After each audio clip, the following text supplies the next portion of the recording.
Hello, everyone. GM. Weird news for today's episode. I had recorded 25 minutes of a solo recap episode for this Friday. And I usually record recap episodes on Thursday and then they air Friday. But because this is Thanksgiving week in the States and I didn't want to record, or I didn't want to have to work, and I didn't want my editor to have to work on Thursday, I recorded the episode a little early this week.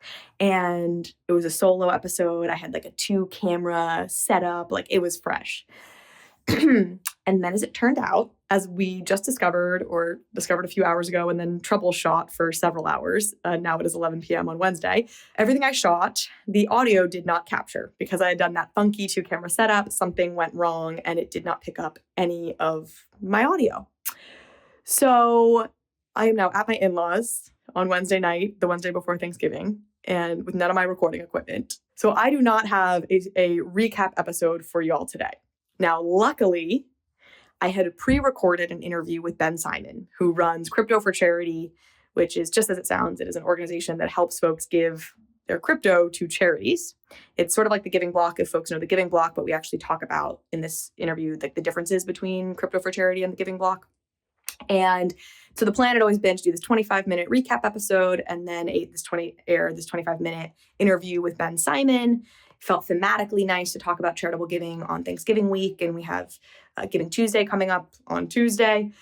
So now this will just be an interview with Ben Simon. I am sad because I put all this time into this recap, and it was like a solo recap, so it's me alone, like talking to a mic for 30 minutes by myself. But I will make it up to everyone, myself included. I will put out some bonus content in the weeks to come, and luckily we have this great option, which is we were always planning on airing this interview with Ben Simon. So that is what we will do. I hope you are getting some much needed rest, rejuvenation, time with family if you are here in the States and celebrating Thanksgiving. And hopefully this episode can give you a little bit of a break if you need a break from family or whatever it is you're doing. So anyway, thank you for understanding. My deep apologies, and we'll be back with your regularly scheduled program next week.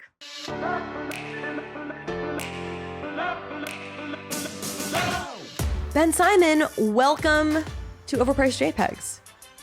Carly Riley, thanks for having me. So can you explain to folks what is Crypto for Charity? How does it work?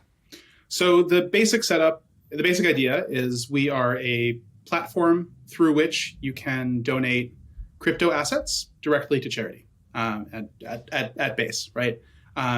What that means with a little bit more detail is coins and tokens, so your ETH and your BTC, but also your USDC and your WETH, or maybe not WETH, but like your Matic, a bunch of different coins and tokens, which you can donate in support of any of 1 million plus public charities in the US, which also includes many international and global organizations that have some sort of US entity.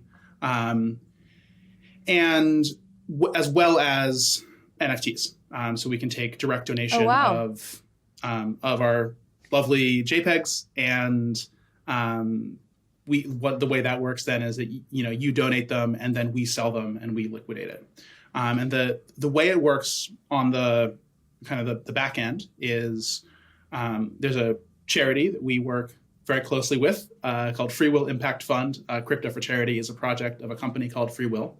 And when you make a gift through the Crypto for Charity platform, you're actually making a direct donation to Free Will Impact Fund, which then takes receipt of the crypto asset, liquidates it to cash or to USD, and then grants out in support of the organization you sort of selected. There's no transaction fee aside from the only money that comes out is whatever like Gemini charges when we go from ETH to USD, for instance, which is pretty negligible. And then we send USD out to the beneficent charity as either an ACH transfer or a check. What has been the trajectory of giving in crypto over the last X years, or the time you've been doing this, we should say? So, broadly speaking, it was, I think, pretty minimal through 2020 or so. It absolutely exploded in 2021. And then this year was on a good trajectory. And I, have Do Kwon among others to thank for that falling off a bit of a cliff, at least for us mid-year. But Ukraine was a really big driver of donations, right? I mean, you saw just a huge amount of on-chain donation activity. The Ukrainian government, right, like actively encouraged donations of crypto. I've got this amazing, right, there was, I don't know if you remember, there was like a period where the government said they were going to like give an airdrop to all donors. And then I remember that. Then they retracted that. But someone did, like someone looked at all the addresses that sent something in and airdropped. Like I have a Pepe rugged by the nation state of Ukraine NFT in my OpenSea folder that someone sent me. And like, so, that was a really big moment for on-chain giving. Just, really demonstrated the usefulness of giving in this way, and the fact that the government encouraged it was obviously huge. I think to the extent that people maybe know about this space, they might know the Giving Block, which I feel like is maybe one of the more prominent vehicles for donating crypto to organizations. Maybe spell out and help kind of differentiate for folks sort of what you're doing versus what the Giving Block does. We're definitely in a very similar space. Facilitating crypto donations exactly. to an extent, right? in the broadest terms. And they are certainly the leader in providing those services right now from a market share perspective. There are two primary sort of differentiators that we have with them. One is zero transaction fees. So it's pretty opaque, but from their website, but Giving Block tends to take 3 to 5% as a cut from donations that are made. And the Giving Block tends to facilitate donations only to organizations that sort of pay to be on the platform. Whereas while organizations, sort of with us, organizations can pay for additional customization stuff, you can come in through the front page on Crypto for Charity and make a donation to any public charity that hasn't like asked to be removed, which a couple have just because they don't want to be associated with crypto. When it comes to NFTs, convenience often wins over security, despite scams being everywhere. Brands and artists have no other choice by complying with big marketplace terms and weak security because no good alternative exists, which is what prompted Ledger to fix the problems of NFTs themselves and launch Ledger Market. The Ledger Market provides an end-to-end secure NFT experience for brands, artists, and users, enabling true ownership and control over NFT assets, from minting to storing. Ledger Market secures NFT projects via Ledger Enterprise, keeping you protected from phishing attacks and scams. And the market directs users to Ledger Live, where they can transact with a contract directly, giving clear signing details instead of blind signing and praying. Don't trust, verify with clear signing from Ledger Market. Stay up to date on the latest drops and marketplace updates by following Ledger on Twitter and joining the Ledger Open Discord, which is linked in the show notes below. BUENO is the NFT toolkit you need to launch your digital collectible on the blockchain without coding. Every step of the NFT creation process, from generation to mint, all taken care of by the BUENO NFT toolkit. With BUENO, you can load up your art layers, reorder the layers, tinker with rarity, everything you need to make your NFT project a reality. BUENO even allows you to mint your tokens on the blockchain with zero code and offers advanced minting logic like linking allow lists, airdropping tokens, and on-chain royalty configuration. As a part of their launchpad, you'll get access to forums to run surveys, email collection, and build your pre-sale list to make sure you are hooked into your own community. BUENO is full of powerful tools you need to build the most expressive NFT project possible. So go to bueno.art and start building your own collections today. For anybody listening who maybe runs a nonprofit or, is sort of runs a charity, how can they check? Will they know if they're on your partner list or if they want to accept crypto and want to partner with you for this purpose? Yeah. What should they do? So, the basic, currently on the site in the dropdown, there's like 55,000 plus organizations that just populate automatically if you start searching. And that's mainly pulled from like a guide star list of 55,000 top by revenue or whatever. And that's just so we don't have like a database that's trying to query 1 million entries when you're making, when you're searching for who you want to donate to. There's also a bunch of smaller organizations, and as long as you are eligible to receive tax-deductible donations, we can easily add you to the dropdown. So just let us know. In terms of a deeper partnership than that, there are things like customized widgets that you can embed on your own page. There's like support we can provide in terms of like strategy and consulting and that sort of stuff to get more from your donors. There are sometimes NFT creators who are like who we speak with, and we're able to like help put them in touch with groups that are doing good work. And so there's sort of a few different ways to get involved there. As a whole, as an organization, are you grant based? Like, do you yourselves take donations, and that's how you continue to run? The sort of the profit model on Crypto for Charity is those custom services primarily. So it's like people want, organizations wanting a custom landing page or a widget to embed that's just about them, or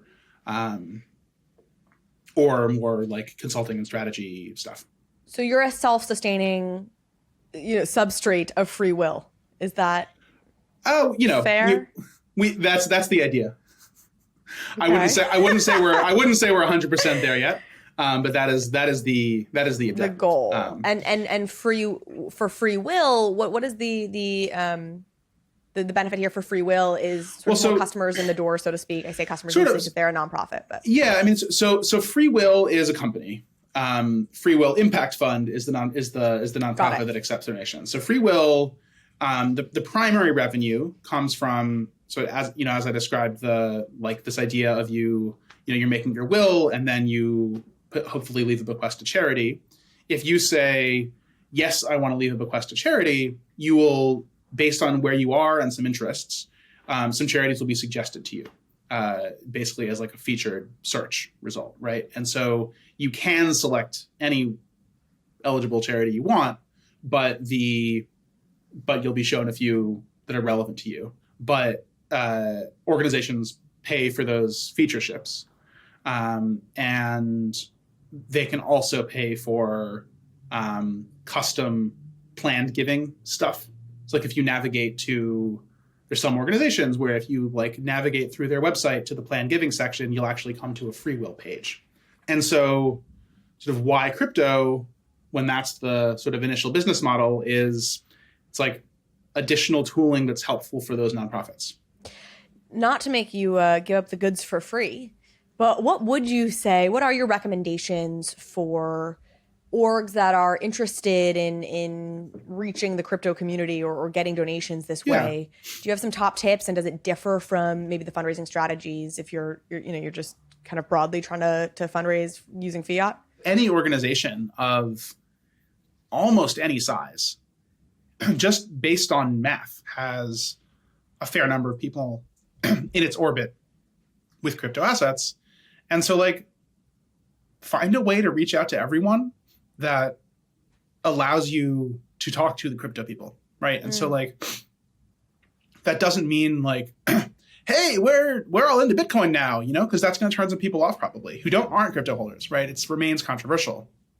But I think there's a way to, in a kind of just matter of fact way, say to your donor audience, like, hey, we know that based on math, it's probably the case that a few of you are crypto holders. If you're not, 20% of adults hold these assets. Like if you're not, no worries. But if you are, like, wanted to let you know that like we can accept them and it can be very tax advantaged to donate them, and like you can go do so here and all that sort of stuff. Yeah, I think that's smart. Even if it's, all of us in the world who are fighting for attention, which is everybody, if you're a nonprofit to a company, to a podcaster, like, right, we all like, we all need moments to kind of excuses, if you could call it, right, to go out and kind of say like, hey, like, pay attention here.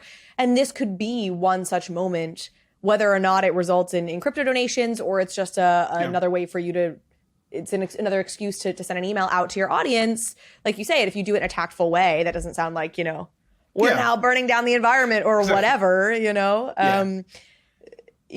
That's a great point. And it's also the case that like there's, something for nonprofits to know is crypto donations tend to be much larger than cash donations, even when made by the same person.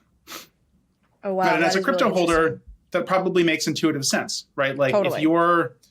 if someone's like, send an ETH donation to this organization, you're not going to type in like 0.002 ETH because that's like the transaction fee, right? That's just seems dumb, right? So you're gonna say like 0.05 or whatever, and then it's like, oh, it's actually $80. That's like way more than I would have probably donated had it not been, right?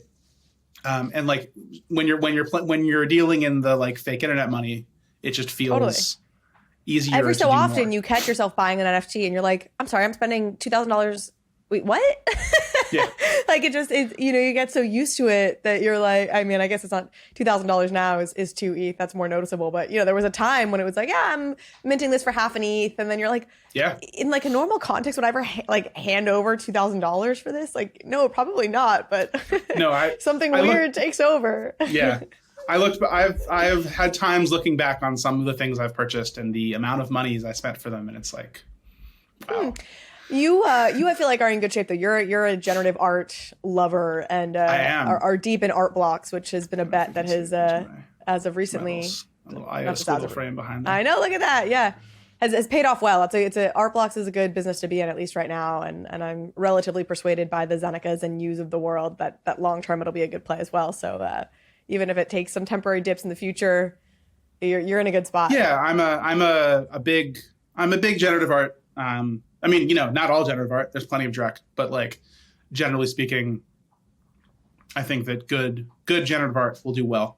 I've been really it's like honestly it's the thing that really red pilled me on NFTs, and then from there it kind of got me right with a lot more of the space, and to where I am today, where I spend basically any time that I'm not trying to drum up donations, I'm like in Discord, just in various communities that I spend time in. Perhaps the final question, though I retain the right to ask a follow-up after this.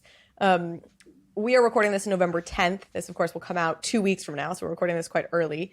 But as we record this, FTX has basically just blown up. Binance was going to buy it. Binance has said they're not going to buy it because the hole was even bigger than they thought. $8 billion in assets lost. Again, in the next 2 weeks, I'm sure a lot more will come out. So forgive anything I say here that may turn out to be wrong.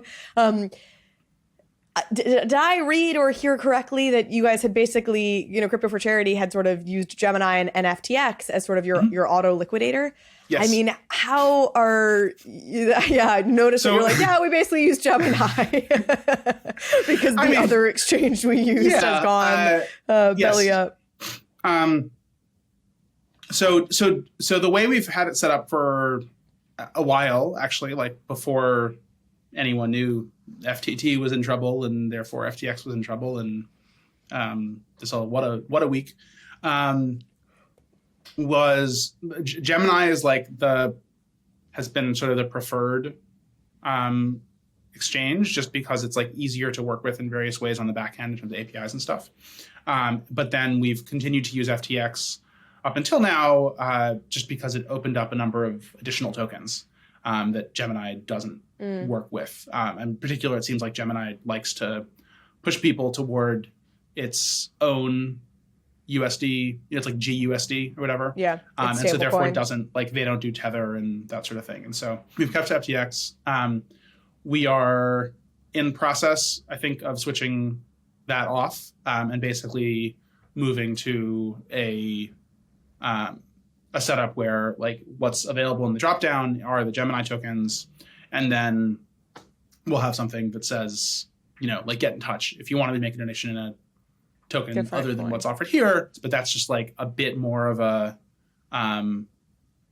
it's substantially more of a hassle, and so it's something we want to like, we don't want to like have as like an automated thing, but it's like if folks want to make a donation that way, it's something we're happy to facilitate.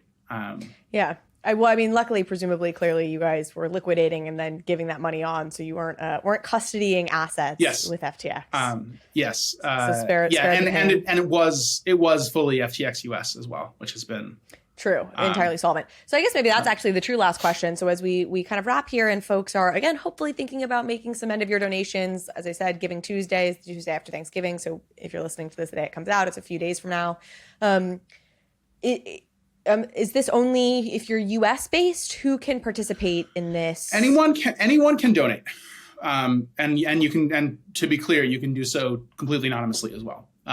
So we actually got a quite sizable gift over the last couple of days of like a series of gifts to cause funds that were totally anonymous, which was pretty awesome to see. So you can be from anywhere. The organizations that are eligible to receive money are U.S. based organizations. Got it. And through this setup. And so if you want to donate to Oxfam, like you can donate to Oxfam America through us, even though you can't donate to like Oxfam Great Britain or whatever. Right. There's like lots of organizations with a kind of federated setup like that, or like Doctors Without Borders USA, whatever. The other thing is a lot of organizations around the world aren't part of like a federated setup like that, but may have a relationship with a US entity that can then so in the case of like the Ukraine example you were giving, you could give to a US aid organization that's helping working on Ukraine. Yeah. Well, Ukraine. There's that. And then even more directly, there's like, so for instance, the Life You Can Save, they help to like research which are the organizations that are really doing the best work, in their opinion, around the world on different issues and making the biggest impact in people's lives. And so there's like, you can donate to we have a high impact fund, which is basically the set of organizations that the Life You Can Save supports, many of which are outside of the US. And so you can make a donation to the high impact fund, which is actually then like money that goes to the Life You Can Save, which they then distribute out to the 20 some partners or whatever on that list. Sounds like there's some trust involved in there, which the whole thing could be blockchain enabled, get those beautiful trustless systems in place. But the world will get there eventually. COINSHIFT is a leading treasury management and infrastructure platform for DAOs and crypto businesses that need to manage their treasury operations. Every crypto org needs to manage its treasury, and COINSHIFT offers a simple, flexible, and efficient multi-chain treasury management platform built on top of the highly secure Gnosis Safe. With COINSHIFT, your organization can go from primitive single-chain treasury management to expressive, flexible, and multi-chain treasury features, such as global user management, global contacts, proposal management, and many other features that can be shared across an entire organization, allowing users to save time and reduce operational burdens and gas costs. COINSHIFT even has data tools like account reporting across the 7 chains on which it operates. Used by industry powerhouses such as Uniswap Grants, Balancer, Consensus, and Masari, COINSHIFT is speeding up the coordination and efficiency of the organizations that use it. You have to keep up with the frontier, and COINSHIFT makes that easy. So sign up at coinshift.xyz/bankless. We're all bullish on NFTs, but gaining exposure to NFTs as a whole is difficult. How are you supposed to gain broad, generic exposure to an industry that's designed to be unique and non-fungible? CRYPTEX has the answer. CRYPTEX Finance produces synthetic tokens that lets you get exposure to areas of crypto that you otherwise couldn't. Their first product, TCAP, provides broad exposure to the total crypto market cap of all crypto assets. And their second product, JPEGZ, gives you the ability to get exposure to the entire NFT market. It's the first real NFT index token, so you don't have to go hunting for rares or finding under the radar opportunities. You just need to own some JPEGs, because JPEGZ tracks all NFT collections with real-time exposure. This is a first-of-a-kind product from CRYPTEX, who has worked in close collaboration with Chainlink for months to ensure accurate price feeds for true exposure. Live minting and trading of JPEGs will open at the end of Q4, so make sure you stay up to date with CRYPTEX Finance by joining their Discord, Telegram, or following them on Twitter. Thank you so much for everything you're doing here. Really grateful for the work you're doing. Anything you think we should leave folks with, or a plea for generosity this holiday season? I don't know. What is the parting shot? So I think definitely consider crypto, please, as part of your end of year giving strategies, if you have any. It's a great way to minimize some of your tax bill. Remember your Looks Rare airdrop and your Optimism airdrop and all these other things. I was going to say, I don't know if anybody has a tax bill this year in crypto. I was going to say, but even if it hasn't been a great year, there might still be some. The other thing to think about is that actual donation of NFTs can be really an interesting thing to pursue. And in particular, think about if you hold, it's really like ones you've held for a while. So things you've held for more than a year, which at this point there are, quite a lot of collections that have been around more than a year and that are substantially in profit still from mint. And so, in the case of any of those, donating one, like say you're someone who minted 20 punks, you could donate a punk a year and like mitigate a huge chunk off your tax bill each time. And then, the third thing I'd say is anyone who's listening who has a platform, who run, if you're like working on an NFT platform or a marketplace, or you're doing any of that stuff, a huge percentage of, or a lot of the giving that we wind up getting comes in through artists and creators choosing to allocate a chunk of primary or secondary royalties to charity. And one of the things that we're really interested in doing is making that choice as easy as possible, is like putting that option in front of people when it's like a nice time for them to see it and just easily implement it, instead of needing to seek it out and really sort of push for it. And so for anyone who is interested in a position to help facilitate that, please reach out. We'd love to work together. And all of the links you need, including Ben's email address, will be in the show notes. So you have no excuse not to reach out. Again, I really appreciate it, Ben. Thank you for what you're doing. Thanks for coming on and talking about this. And happy holidays to everyone. Happy holidays, Ben. Happy holidays to you. And it's my pleasure to be here.